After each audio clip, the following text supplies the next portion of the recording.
tonight. So I'm just driving, but I felt like I need to make a little video.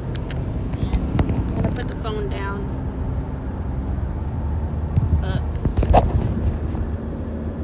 yeah, so I'm thinking about church stuff again. And there's a few topics on my mind that I wanted to kind of talk about. And the main one is just how members of the church can maybe help ex-Mormons like me, or angry ex-Mormons, because not every ex-Mormon is like the same, but I know that there's a lot of people who have similar thoughts that I do, and it's not every ex-Mormon, but there is a lot. And so I just want to offer my kind of perspective on stuff. And one thing that kind of want to touch on is like when you have someone who's an ex-Mormon in your life and you want to help them, or like want to remind them of the gospel that they once knew. I understand, or like I remember wanting to do that, like for people who I felt like had lost their way, and like you just feel like, or I remember feeling like if I just remind them of their spiritual experiences and the happy moments in the church, and maybe it will connect to their spirit and it will testify to them that it's true, and they'll come back to the church, and they just need to be reminded of the truths that they once knew, and they're, maybe desensitized or something. And so I remember like wanting to share, like scriptures with them, or just anything like positive from the church that I felt like was positive from the church, so that they could be reminded of those beautiful truths that the gospel has. And I very much understand and appreciate, some ways appreciate, like the people who have reached out to me and have shared like conference talks or scriptures, and I can really tell, like I feel that these people genuinely care about me, they want to help me, and this is their way of showing love, is to share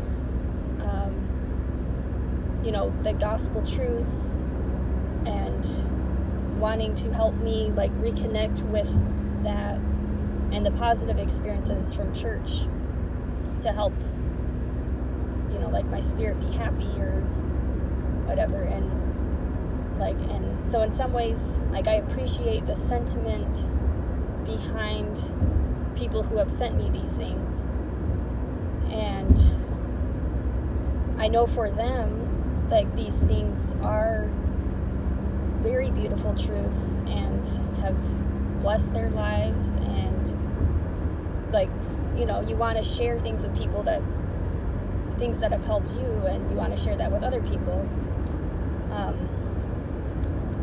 And so like I very much like can kind of sympathize with that. But then at the same time, from my new kind of perspective of the church, there's just so much to unpack. But like from my ex-Mormon experience, being sent those things is like, I don't know how to describe it. It's just like kind of being slapped in the face, sort of, or like I feel like to me, the church and the Mormon God and Jesus, all of those things are like, I view them now as very abusive. And that can sound pretty harsh to people who feel that these things are very special to them.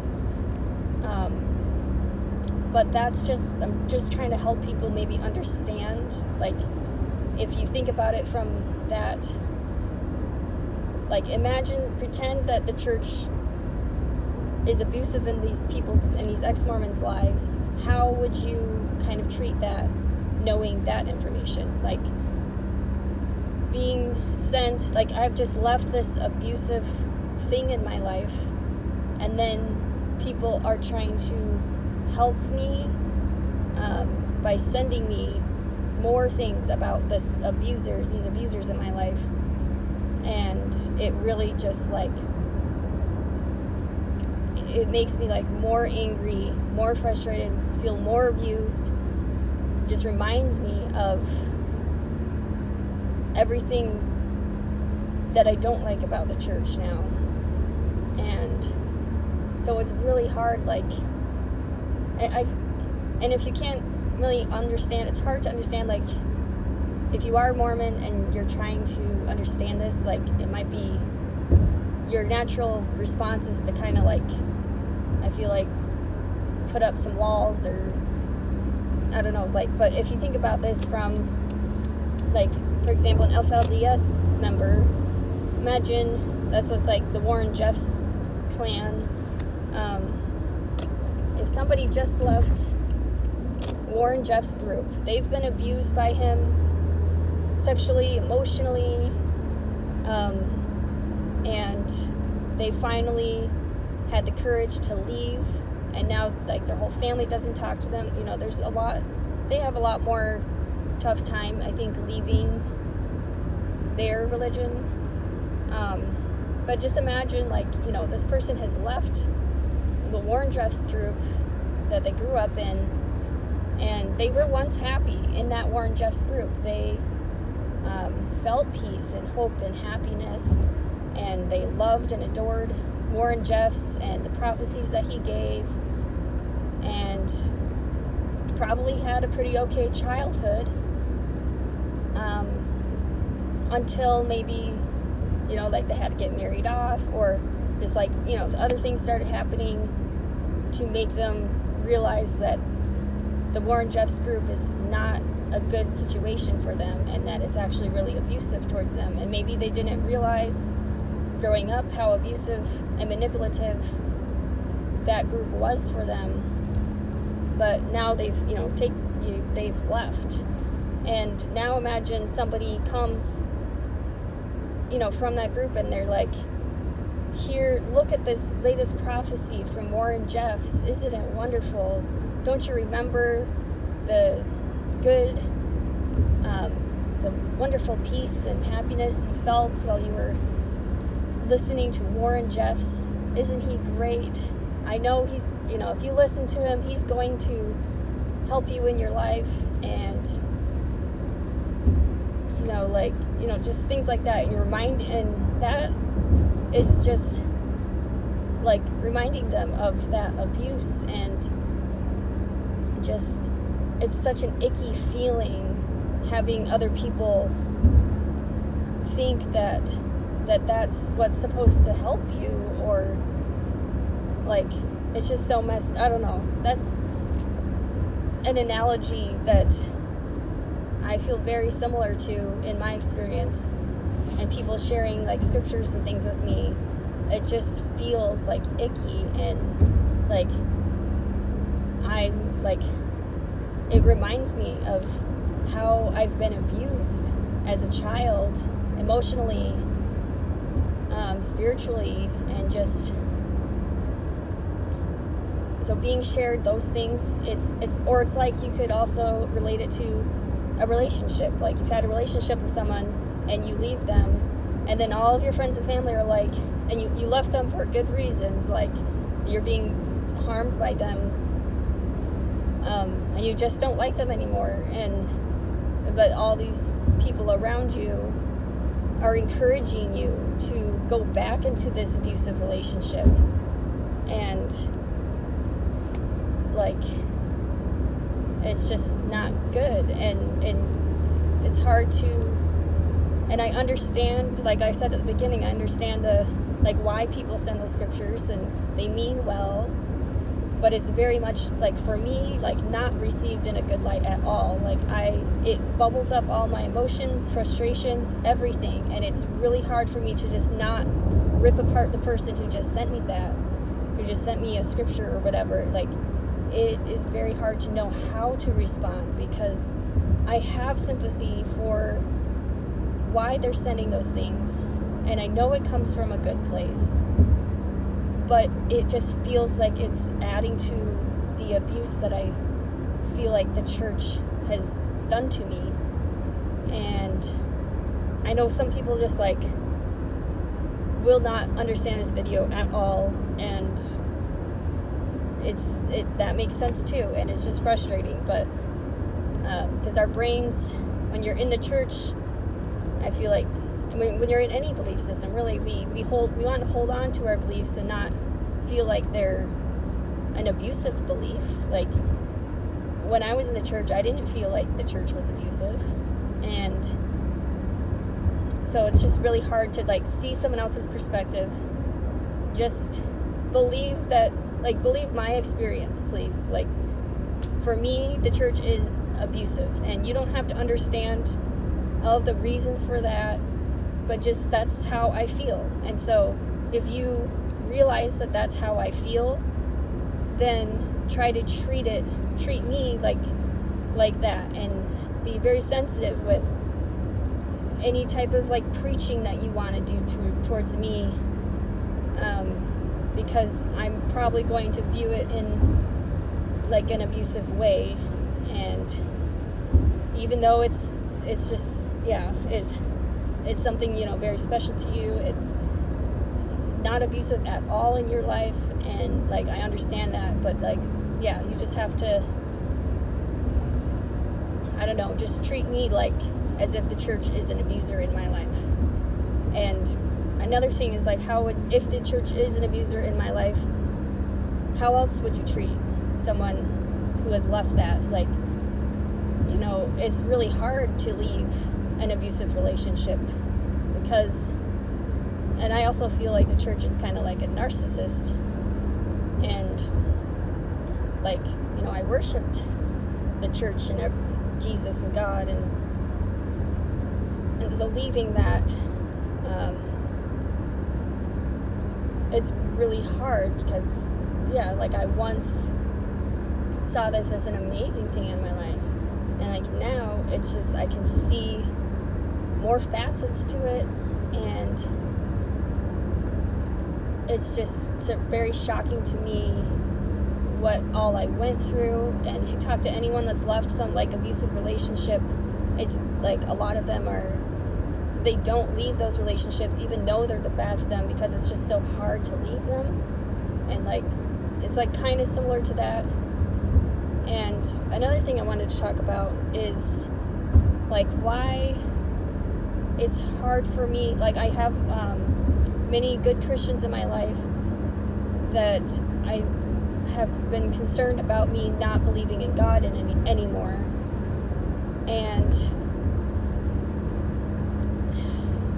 it's kind of a similar thing where, to me, the Mormon God is abusive, and it's like a relationship. Like, you go through one abusive relationship, like really bad one, and then you can't just jump right into like another relationship.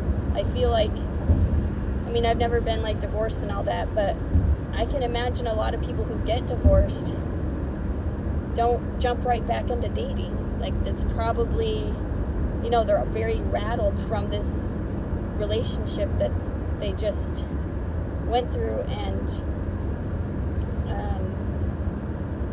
it's hard to like trust again. It's hard to put yourself in that situation again of vulnerability and to start another relationship. So I think it's good to try to extend patience towards those who have left any religion, and don't expect them to want to just hop onto another religion right away. And the people I've talked with, they have been really patient with me. So like, I guess I'm just kind of explaining it a little bit more, and kind of my reasons why I'm not like getting back into another religion right now.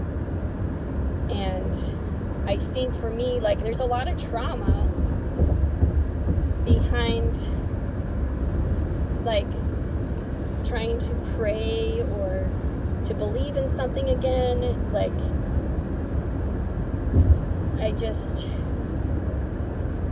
I pretty much can't pray or believe in something without like having that Mormon experience be like flooded over it, and I just can't separate it. It's like very hard to like form a whole new relationship with a God, because I've never done that before. And like in my mind right now, I'm not close to the idea of God. Like there could be a God. I'm just not ready to pursue another relationship with a God right now, as it's very, very hard to think of it like without the Mormon perspective and the trauma to just like come up for me. And it's, yeah, so I don't know how to really explain it, but that's, I don't know, like right now my God, I guess you could say, is the universe, and just like I hope for things like in my mind and heart, but not actually. I don't do any actual prayers, but I definitely kind of think about some things that I hope for, and I hope that they will happen, and I'm grateful when things do happen, and like when things work out, and I like to believe that there's something bigger kind of in the world that's moving things to where they need to be, or like a bigger force that's in everyone's lives. And I just don't want to label it God, because I can't separate it from my Mormon experience. It is so hard to do. So if there is a God out there, I would hope that he understands why I can't label him God, and how like just icky I feel trying to like pray to another God. I don't want to. Like, I don't want to have another one of these faith crisis things to happen. And yeah, it's really hard for me to do that, but I will try to keep my mind open and believing in that there maybe something is a force in everyone's life, and that I can put my hopes into the universe and see what the universe gives back to me, kind of thing. Like, it really is the exact same concept of God, but I'm just not labeling it God. And it's kind of like a protection I'm putting up over myself so I can actually enjoy this relationship with the universe, rather than having it labeled God and just feeling weird about that. Like, I don't know how to explain it really, but I hope that maybe helps some people understand why it's hard to just like go straight into another religion, or to pray or whatever. And yeah, so I guess I just kind of wanted to share those thoughts, and